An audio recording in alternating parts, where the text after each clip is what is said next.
Maayong hapon, ang Butuan on News Update sa Butuan City Public Information Office. Nahimong malampuson ang natigayong Philippine Councilors League Week 2025 SP Olympics sa Baan Kilometer 3 covered court ng syudad miaging simana. Sa ato ang tanan daghan kaayo salamat.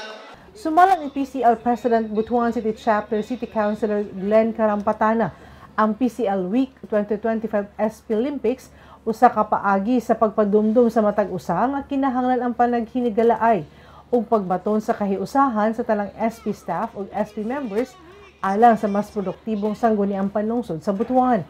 Gibahin sa upat ka team ang SP staff ug team captain ini ang mga SP members. Dunay red team, blue team, yellow team ug green team.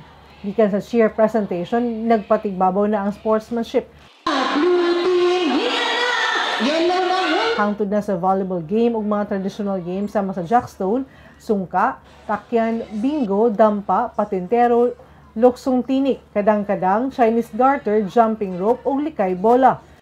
Suportado ni Vice Mayor Renante Gasata ang programa tungod kinahanglan sa kini alang sa physical activities ug bonding sa mga SP members ug staff. This will be the start.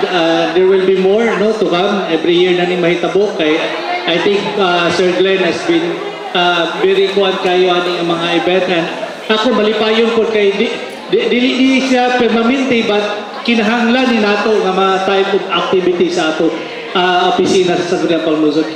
SP Olympics also a fitting example kung unsa ang panaghiusa sa ato ang sanggunian. Mong allow me to take this opportunity to say thank you to everyone who supported and helped in making this event very successful.